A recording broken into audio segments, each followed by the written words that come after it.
Halo teman-teman ATLM, jumpa lagi dengan saya di channel Lab Medik Official. Di video kali ini, kita sama-sama akan belajar tentang soal-soal di bidang hematologi part 3. Nah, bagi teman-teman yang akan menghadapi tes ujian kompetensi, tes P3K, dan tes SKB CPNS ATLM, yuk kita sama-sama belajar di channel ini. Soal nomor 1. Seorang analis diminta melakukan perhitungan indeks eritrosit pada pasien yang didiagnosa menderita anemia defisiensi besi dan didapatkan hasil sebagai berikut. Nilai MCV-nya 68 femtoliter, nilai MCH-nya 22 pikogram, nilai MCHC-nya 29%. Kemudian analis melakukan konfirmasi hasil tersebut dengan pemeriksaan sediaan apusan darah tepi.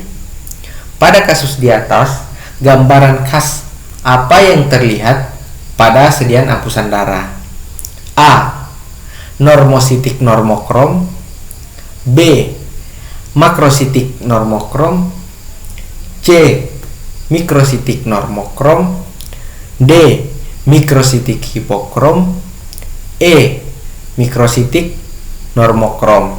Nah, jadi inti pertanyaan dari soal nomor 1 ini, dia menanyakan bagaimana gambaran morfologi eritrosit dari penampakan di sediaan apusan darah tepi berdasarkan hasil dari indeks eritrosit yang diperoleh. Jadi jawaban yang paling tepat yaitu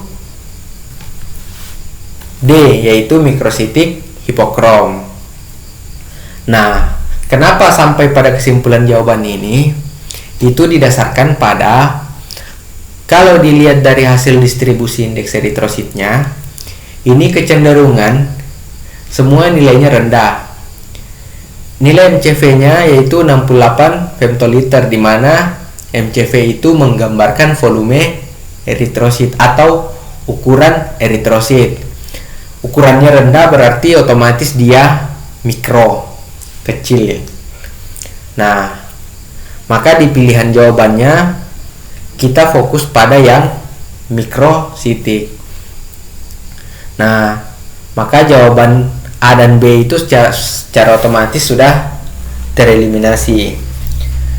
Tinggal yang C, D, dan E. Selanjutnya kita coba lihat dari hasil MCH dan MCHC-nya. Hasil dari keduanya juga kecenderungan rendah. Nah, otomatis warna eritrositnya itu pasti kurang. Nah, untuk menilai warna itu ada indikator normokrom, hipokrom, atau hiperkrom. Nah, ketika dia di bawah ataupun rendah, maka indikatornya yaitu adalah hipokrom. Nah, di sini kecenderungannya rendah, maka jawaban yang paling tepat yaitu D, mikrositik hipokrom. Next. Soal nomor 2. Seorang pasien datang dengan membawa surat pengantar dari dokter, di mana pemeriksaan yang diminta adalah hitung jumlah leukosit yang diduga pasien ini mengalami infeksi, di mana analis tersebut bekerja pada laboratorium sederhana. Peralatan yang ada juga sangat sederhana. Reagen apa yang digunakan pada pemeriksaan tersebut?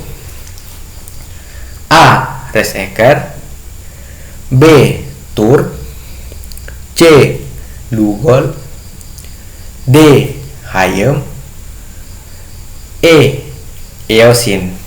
Nah, jadi inti pertanyaan dari soal nomor 2 ini, di mana seorang ATLM harus melakukan pemeriksaan hitung jumlah leukosit dengan cara sederhana, di mana hitung jumlah leukosit itu bisa dua metode, yaitu cara langsung yaitu menggunakan kamar hitung, dan cara tak langsung yaitu menggunakan apusan darah.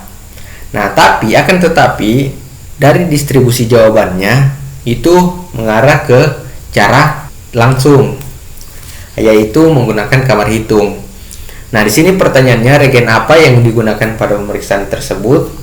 Maka jawabannya adalah yaitu B, larutan TUR. Nah, jadi untuk pemeriksaan leukosit, regennya itu yang digunakan yaitu larutan TUR. Nah, di mana pilihan lainnya ini ada Resecker. Ini dipakai untuk hitung jumlah trombosit. Di pilihan C ada Lugol, ini dipakai untuk pewarnaan gram. Pilihan D ada larutan Hayom, ini untuk hitung jumlah eritrosit, dan ada zat pewarna eosin. Next, soal nomor 3. Seorang pasien datang ke laboratorium atas permintaan dokter. Pasien tersebut sudah masuk ke dalam ruang sampling dan membawa formulir pemeriksaan. Apa tindakan yang pertama dilakukan? A. Sapa pasien dan perkenalkan diri sambil konfirmasi identitas pasien pada formulir pemeriksaan sebelum pengambilan darah. B. Persiapkan pasien pada posisi duduk dan siap untuk dilakukan pengambilan darah. C. Teliti jenis pemeriksaan yang akan dilakukan dan verifikasi persiapan pasien bila ada misalnya puasa dan lain-lain. D. Siapkan jenis tabung pemeriksaan sesuai dengan pemeriksaan. E. Tempelkan label nama atau identitas pasien pada tabung yang akan diisi spesimen darah, kemudian diperlihatkan kepada pasien. Nah, jadi inti pertanyaan dari soal nomor 3 ini, di mana seorang ATLM sebelum melakukan flebotomi, tindakan apa pertama yang harus dilakukan? Nah, jadi jawaban yang sesuai yaitu A, yaitu pertama-tama teman-teman harus menyapa pasiennya terlebih dahulu sambil memperkenalkan diri bahwa teman-teman akan melakukan pengambilan darah. Nah, setelah itu teman-teman harus mengkonfirmasi identitas pasien, terus disesuaikan dengan formulir yang dia bawa untuk pengambilan darah. Nah, jadi jawaban yang paling tepat yaitu A. Next, soal nomor 4. Dilakukan flebotomi menggunakan spoid atau syring untuk pemeriksaan darah rutin. Kemudian sampel darah dimasukkan ke dalam tabung vakum EDTA dengan cara menusukkan jarum ke dalam tabung dan disemprotkan dengan menekan pendorong suntik. Sampel dihomogenkan dengan cara dibolak-balik sebanyak 8-10 kali. Pemeriksaan dikerjakan 1 jam setelah pengambilan darah. Hasil pemeriksaan menggunakan hematologi analyzer didapatkan jumlah eritrosit sangat rendah dan nilai hemoglobin normal. Faktor apakah yang menyebabkan jumlah eritrosit menjadi rendah dalam kasus tersebut? A. Homogenisasi kurang menyebabkan darah tidak bercampur dengan antikoagulan. B. Penundaan pemeriksaan selama 1 jam.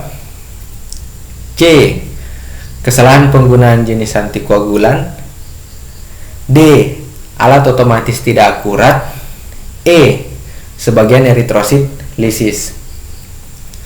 Nah, jadi inti pertanyaan dari soal nomor 4 ini, dia melakukan pemeriksaan darah rutin menggunakan hematologi analyzer.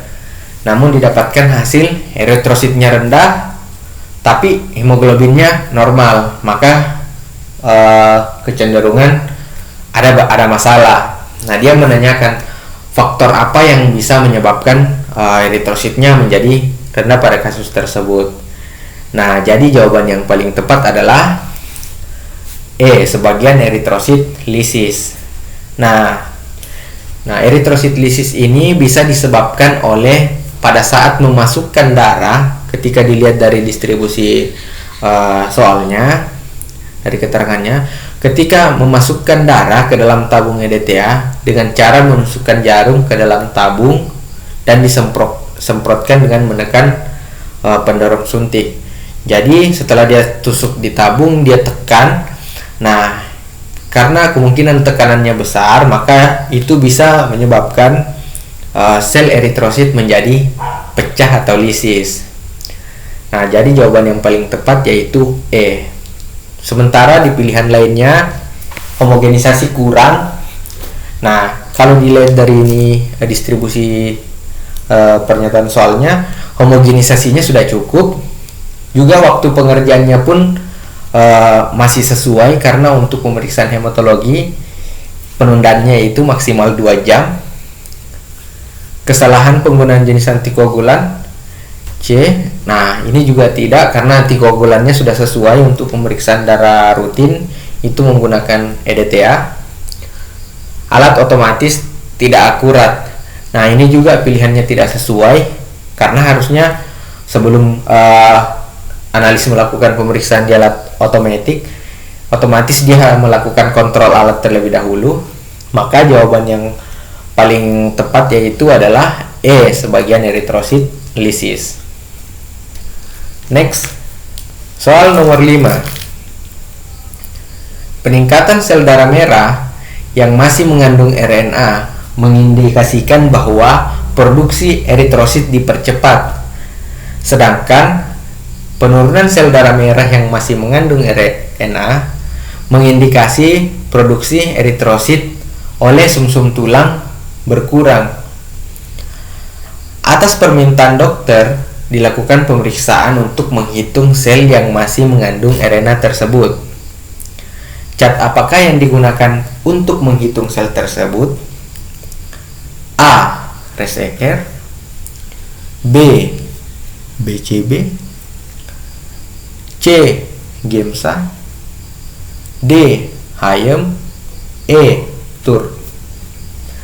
Nah, jadi inti pertanyaan dari soal nomor 5 ini yaitu dia menanyakan bahwa untuk pemeriksaan eritrosit muda atau RNA atau biasa disebut dengan retikulosit.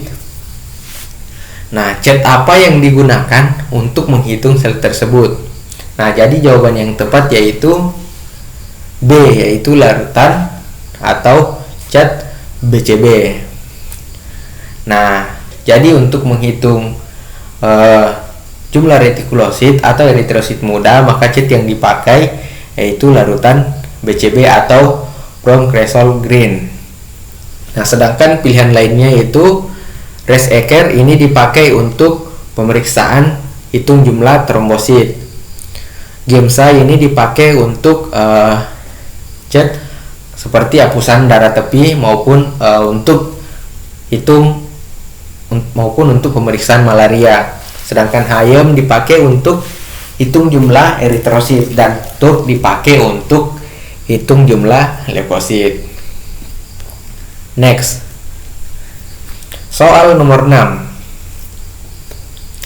Seorang pasien datang membawa formulir pemeriksaan malaria atas permintaan dokter. Kemudian dilakukan pemeriksaan hapusan darah untuk mengetahui jenis dan stadium parasit darah. Cat apakah yang lebih baik digunakan? A. Alright, B. Gemsa, C.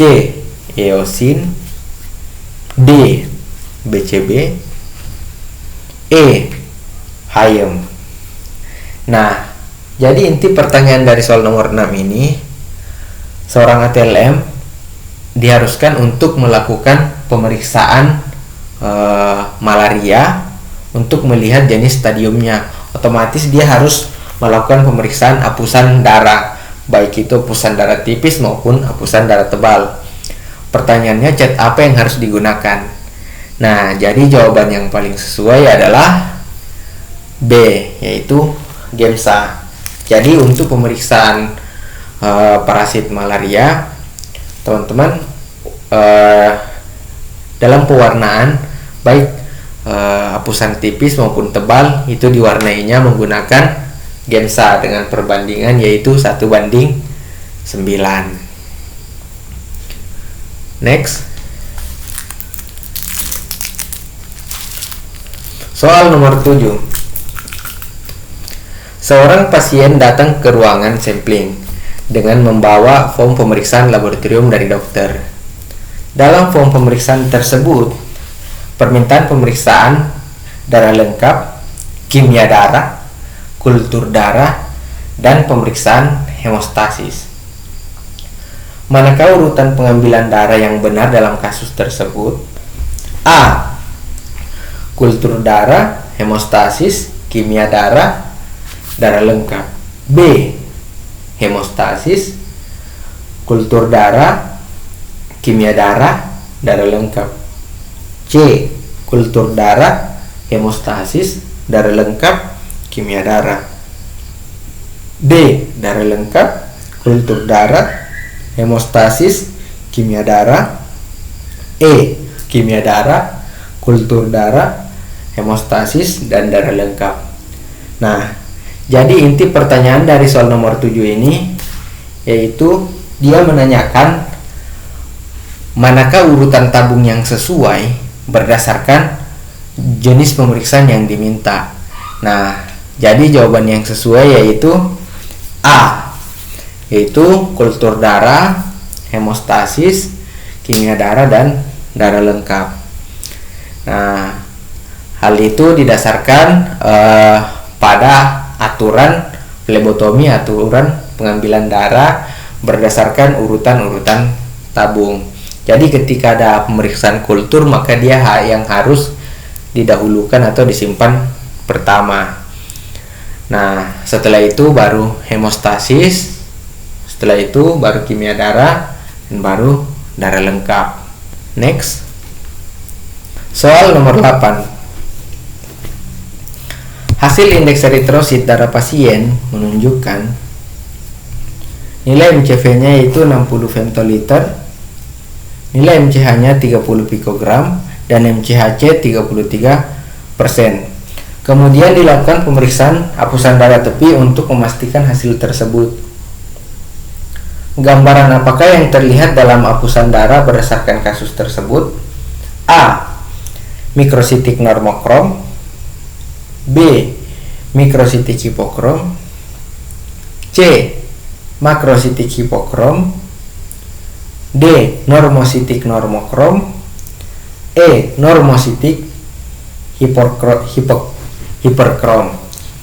E. Normositik hipokrom.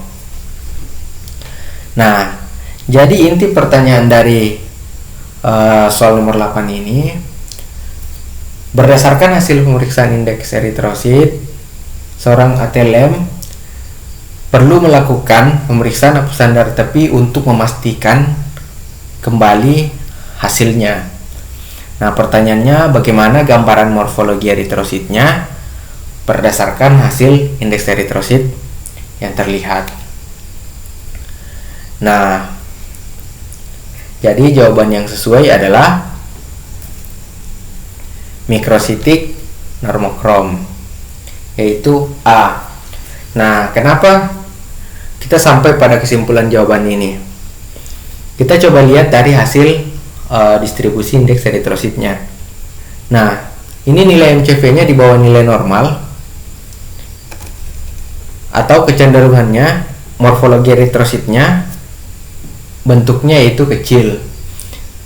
Nah, dari sini kita lihat dari pilihan jawaban, maka ukuran kecil eritrosit itu, maka ukuran eritrosit yang kecil itu biasa disebut dengan mikrositik. Ketika dilihat dari pilihan jawaban, maka jawaban A dan B itu untuk kategori pertama memenuhi syarat. Secara otomatis C, D, dan E itu sudah tereliminasi. Sekarang kita tinggal lihat dari distribusi nilai MCH dan MCHC-nya. Nah, ini nilai MCH-nya normal, artinya konsentrasi hemoglobinnya, dan MCHC-nya juga normal, artinya warna eritrositnya dalam keadaan normal berdasarkan hasil nilai MCH dan MCHC. Maka ketika dilihat di hapusan darah tepi, harusnya dia normal warna selnya, meskipun ukurannya kecil, tapi warna selnya harusnya warna merahnya normal. Nah, istilah normalnya warna pada morfologi eritrosit itu disebut dengan normokrom.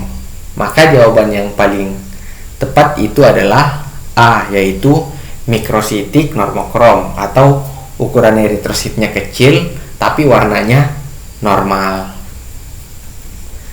Next, soal nomor 9.